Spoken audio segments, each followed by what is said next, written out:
네, 메딕입니다. 자, 여기는 자갈치 시장이고요. 이맘때쯤 되면 이 개상어라고 불리는 두툼상어가 시장에 많이 보이는데요.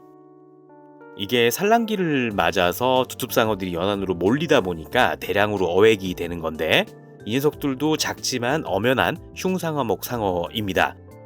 상어는 크게 알을 낳는 난생상어하고 새끼를 낳는 난태생상어가 있는데, 보통 작을수록 알을 낳는 경향이 있거든요. 엄마 몸이 상대적으로 작으니까 바다에서 자라라는 거죠. 대신에 그냥 내보내는 건 아니고 단단한 알집을 싸서 보내주는데, 요즘이 그 알을 낳는 시기입니다. 그래서 수조도 있겠다 암컷을 데려와서 직접 알을 받아보려고 합니다.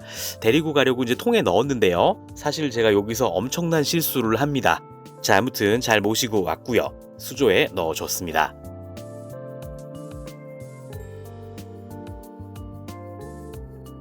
상어 크기에 비해서 수조가 작죠. 저도 잘 알고 있는데 이 녀석들은 알을 낳기 직전이기 때문에 거의 사냥을 하지 않을 거예요.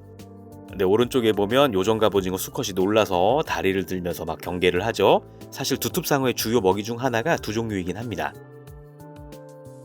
이 상어가 지금 정신을 못 차리고 수조를 배회하니까 갑오징어들이 놀라서 먹물을 발사하고 하는데 큰 문제는 없을 거예요. 갑오징어 먹물이야 금방 분해돼서 깨끗해질 거고 금세 안정을 찾을 겁니다. 제가 두툼상어가 수조에서는 사냥을 안 한다고 확신을 하는 게, 이 상어들이나 홍어, 특히 두툼상어들은 로렌치니 기관이라는 감각기관이 있는데 이게 지금 완전히 망가져 있을 거예요. 연구 결과에 따르면 두툼상어들이 일정치 이상의 스트레스를 받으면 로렌치니 기관이 먹통이 되는데, 이 감각기가 막히면 자동으로 산란을 촉진해서 평소보다도 몇십 배 빠르게 산란을 한다고 합니다. 위기 순간에 본능적으로 종족을 남기는데 최선을 다하는 거죠. 아이러니하게도 이 녀석들이 어시장처럼 좁은 환경에 대량으로 몰려있는 환경이 산란을 촉진하는 촉매 역할을 하게 되는 거죠. 아무튼 제가 예전에도 어시장에서 몇 번 알을 주워와서 부화를 시키곤 했었는데, 이번에는 직접 수조에서 알을 받고 부화시키도록 해보려고 합니다. 중간에 알이 받는 스트레스를 줄이고 산란하는 모습도 조금 지켜보려고 하는 거죠. 이 수조가 크기는 작지만 제가 거의 부산 기장 앞바다 쪽하고 환경을 비슷하게 맞춰 놓았거든요.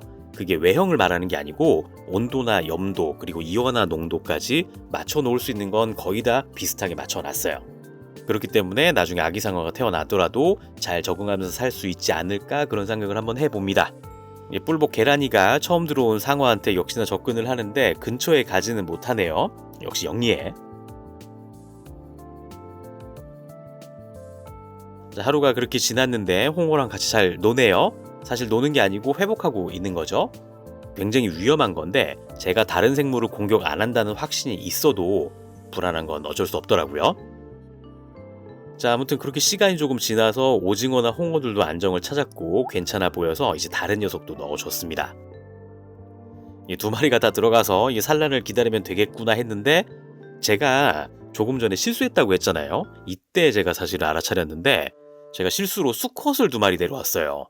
저는 암컷을 데려왔다고 생각을 해서 신경도 안 쓰고 있다가 지금 헤엄치는 거를 보면서 알았는데, 사실 상어는 암수 구분이 아주 쉽습니다. 수컷들은 배지드러미 앞쪽을 보면 긴 막대기 같은 게 두 개 달려 있는데, 말 그대로 수컷들은 이걸 이용해서 교미를 하는 거죠. 이게 체내 수정을 할 수 있다 보니까 암컷은 수컷의 정자를 아주 오랫동안 보관이 가능합니다.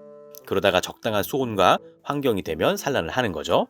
자, 영상을 확인해 보니까 어시장에서 제가 수컷이라고 분리해 놓은 애들을 잘못 챙겨 왔더라고요. 제 잘못이고요. 자, 엉뚱하게 고생한 수컷들은 놔줬고 다시 어지장을 찾아서 이번에는 확실하게 암컷을 들고 왔는데, 한 2시간 정도 통에 있었거든요. 그런데 여기 보니까 좁은 소금통에서 산란을 했네요.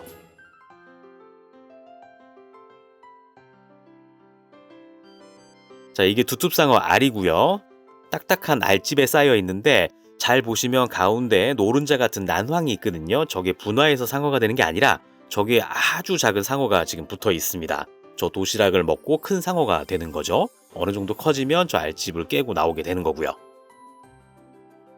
자, 아무튼 그렇게 촬영하고 있었는데 밑에 보니까 알이 또 있네요. 두 엄마 모두 산란을 한 겁니다. 두툼상어는 한 번에 2개의 알을 낳거든요. 이 녀석들 태어난 곳이 바다도 어항도 아니고 소금통이 되었네요.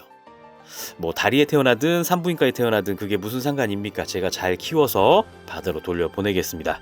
자, 아무튼 알은 수조에 고정시켜 주기로 했고요. 그런데 이게 제가 몇 년을 부화시켜 보니까 저 알집 위쪽이 시간이 지나면서 조금씩 약해지거든요. 아기 상어가 태어나면 저길 찢고 나와야 되니까 점점 약해지는 거는 맞는데, 난황을 모두 흡수하지 못한 상태로 입구가 열리면 아기 상어들한테 굉장히 위험한 상황이 올 수 있기 때문에 저것을 스트레스 주지 않는 게 좀 중요하더라고요.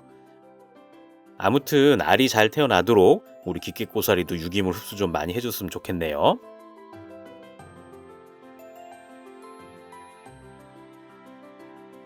자, 그리고 여기 잘 보면 예전에 소개해드린 혹가지 거미 불가사리도 잘 살아있습니다. 지금은 저렇게 쪼그라들어 있는데 밤이 되면 멋진 다리를 펼쳐서 유기물을 포집해 먹고 있죠. 그리고 작은 기계꼬사리가 하나 더 있었는데 여기 해면 쪽에 자리를 잡았네요.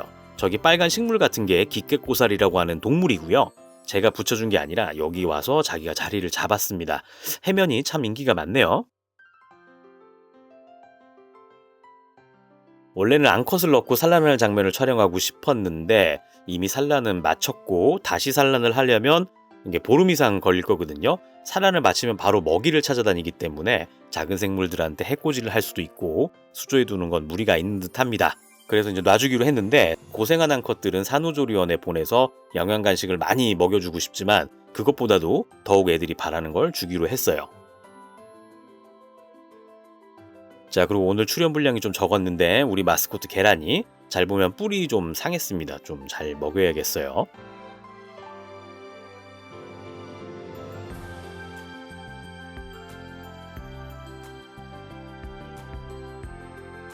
자, 여기는 제가 예전에 맨손으로 두툼상어를 잡은 적도 있는 부산의 바닷가고요. 여기에 놔줄 겁니다.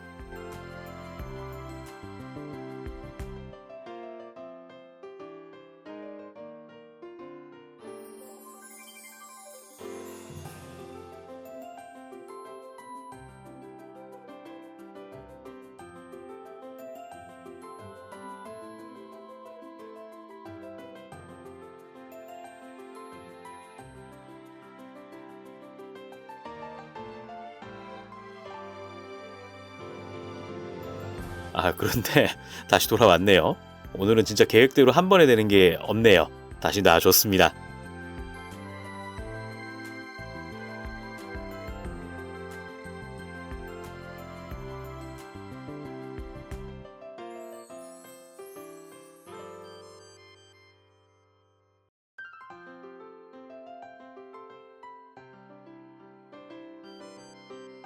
자, 그렇게 암컷들은 바다로 돌아갔고요.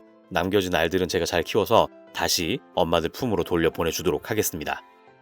자, 오늘 영상은 여기까지고요. 그럼 저는 더욱 재밌는 영상으로 찾아뵙겠습니다. 감사합니다.